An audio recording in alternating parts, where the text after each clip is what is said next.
Halo Sobat Investor, selamat datang di Saham Hangat, buat investor semangat.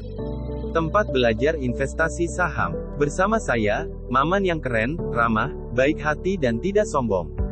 Hari ini Maman akan membahas salah satu perusahaan yang terdaftar di Bursa Efek Indonesia, yaitu emiten pengolahan udang, di mana permintaan ekspor naik dan mulai bangun pabrik ke-9. Sobat investor, seperti kata pepatah, tak kenal maka tak sayang. Karena dalam berinvestasi, apalagi investasi saham, penting bagi kita sebagai investor, untuk memahami saham yang akan kita beli. Seperti fundamental perusahaannya, bisnis apa yang dijalani, dan manajemen perusahaan yang mumpuni. Tentunya, agar investasi kita, dapat memperoleh return yang menguntungkan di masa yang akan datang. Maman udah nggak sabar, pasti sangat seru untuk kita bahas.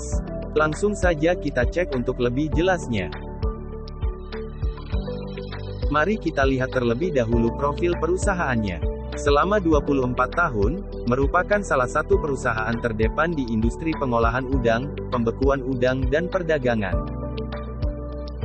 Kemudian, apa bidang usaha yang dilakukan oleh perusahaan? Mari kita simak. Bidang usaha perseroan dengan entitas anak saat ini, bergerak dalam bidang pengolahan produk-produk makanan beku berbasis udang yang dilengkapi fasilitas produksi pabrik, dan penyimpanan cold storage, dengan fokus pada jenis udang Fanamei dan udang Windu, Black Tiger.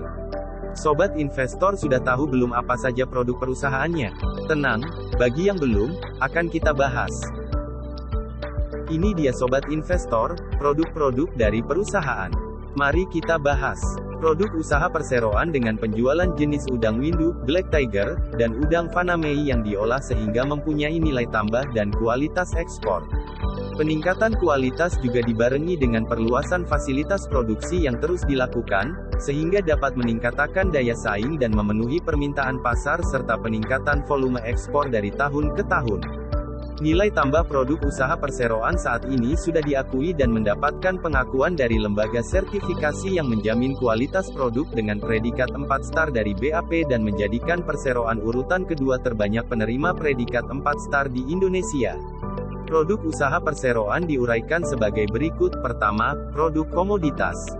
Terdiri dari udang mentah, merupakan produk perseroan yang praktis dan mudah diolah. Produk ini terdiri dari dua macam udang, yaitu udang Black Tiger dan udang Fanamei. Kemudian, udang cook, merupakan produk utama perseroan, yang siap saji dan dapat langsung dikonsumsi oleh konsumen. Kedua, produk bernilai tambah.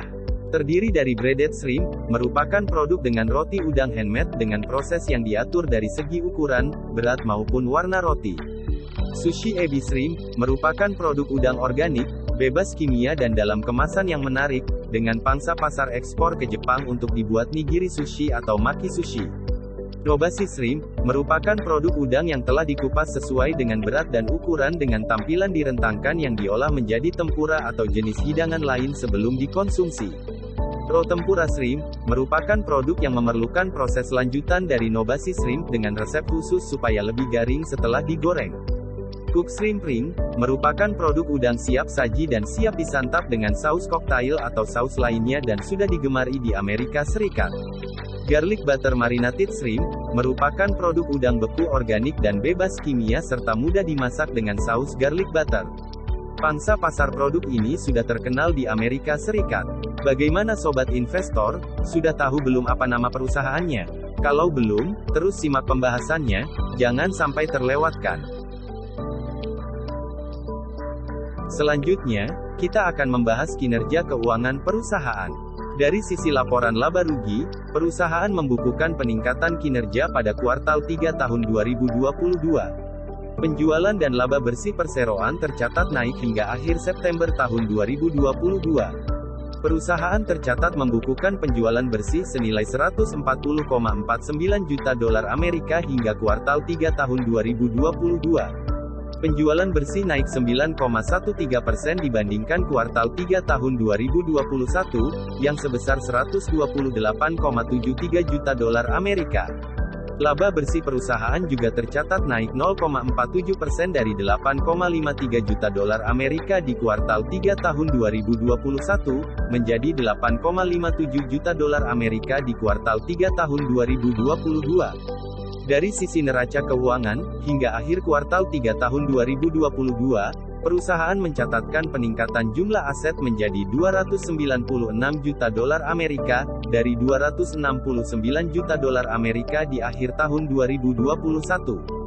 Sementara itu, total liabilitas perusahaan tercatat naik menjadi 214 juta dolar Amerika di akhir September tahun 2022, dari 195 juta dolar Amerika di akhir Desember tahun 2021. Jumlah ekuitas perusahaan naik dari 74 juta dolar Amerika di tanggal 31 Desember tahun 2021, menjadi 82 juta dolar Amerika di tanggal 30 September tahun 2022. Sobat investor, berapa realisasi penjualan dan labanya sampai akhir tahun 2022? Apakah bisa melampaui tahun 2021? Selanjutnya, kita akan membahas rasio keuangan perusahaan. Net profit margin saham perusahaan berada di angka 6,11%. Net profit margin adalah rasio yang membandingkan keuntungan perusahaan dengan jumlah total uang yang dihasilkannya. Rasio ini digunakan untuk memberi analis gambaran tentang stabilitas keuangan perusahaan. Return on equity berada di angka 10,42%. ROE merupakan perhitungan rasio yang menunjukkan kemampuan perusahaan dalam menghasilkan laba bersih dengan menggunakan modal sendiri dan menghasilkan laba bersih yang tersedia bagi pemilik atau investor. Perhitungan ROE dapat digunakan sebagai tolak ukur kinerja keuangan perusahaan. Dan yang terakhir ada debt to equity ratio berada di angka 259,73%. Debt to equity ratio adalah rasio keuangan yang membandingkan jumlah utang dengan ekuitas. Nilai rasio dapat dijadikan sebagai acuan untuk menilai kesehatan keuangan. Kemudian, kita akan membahas daftar pemegang saham perusahaan. Pertama, PT 3 Makin Jaya, dengan kepemilikan saham sebesar 43,00%. Kedua, Susilo Subarjo, dengan kepemilikan saham sebesar 24,65%. Ketiga, Martinus Susilo, dengan kepemilikan saham sebesar 8,50%. Keempat, PT Harapan Bangsa Kita, dengan kepemilikan saham sebesar 8,00%. Kelima, masyarakat atau publik, dengan kepemilikan saham sebesar 15,00%. Dan terakhir, Hirawan Tejo Kusumo, dengan kepemilikan saham sebesar 0,85%. Ini dia sobat investor, pergerakan harga saham perusahaan selama tahun 2022. Ternyata, harga sahamnya sudah turun 20% lebih.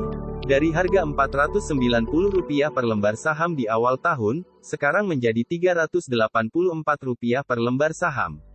Update per tanggal 3 November tahun 2022, kira-kira, menarik tidak sobat investor di harga saham yang sekarang? Mari kita bahas dari sisi valuasi saham perusahaannya. Selanjutnya, kita akan membahas valuasi saham perusahaan. Memiliki price earning ratio yaitu 5,19 kali. Price earning ratio adalah rasio yang digunakan untuk menilai mahal murahnya saham berdasarkan kemampuan perusahaan menghasilkan laba bersih. Price earning ratio yang tinggi pada saham dapat diinterpretasikan sebagai saham yang mahal jika pada periode waktu mendatang perusahaan tidak mampu meraih laba bersih yang lebih tinggi. Kemudian, price book value yaitu 0,72 kali. Price book value adalah rasio yang digunakan untuk membandingkan harga saham terhadap nilai buku perusahaan. Rasio price book value yang lebih kecil dari 1 dapat mengindikasikan saham perusahaan adalah murah, karena masih lebih rendah dari nilai buku. Dan yang terakhir ada book value per share dengan nilai Rp532. BVPS adalah rasio yang menghitung nilai buku sebuah perusahaan untuk setiap lembar saham. Sebuah saham yang memiliki nilai BVPS lebih tinggi dari harga per lembar sahamnya dianggap sebagai saham undervalue. Sementara jika nilainya rendah maka dianggap overvalue. Sobat investor, apakah di harga saham yang sekarang, sudah cukup murah dan menarik untuk dikoleksi? Kira-kira untuk harga sahamnya, apakah akan naik atau malah turun? Demikianlah sobat investor, pembahasan kita untuk hari ini. Maman ucapin terima kasih banyak, buat sobat investor yang sudah menyimak pembahasan dari awal sampai akhir. Sobat investor sudah tahu belum apa nama perusahaannya? Tulis di kolom komentar ya, kalau jawabannya salah, nanti Maman kasih tahu. Oh iya, Maman mau ngingetin kalau konten ini hanya bertujuan untuk pembelajaran saja, bukan ajakan untuk membeli ataupun menjual. Karena keputusan investasi tetap berada pada masing-masing investor. Sekali lagi Maman ucapin terima kasih. Jangan lupa subscribe ya, dan nyalakan loncengnya, supaya Maman yang keren, ramah, baik hati dan tidak sombong ini, tetap semangat untuk buat kontennya. Sampai bertemu lagi. Saham hangat, buat investor semangat.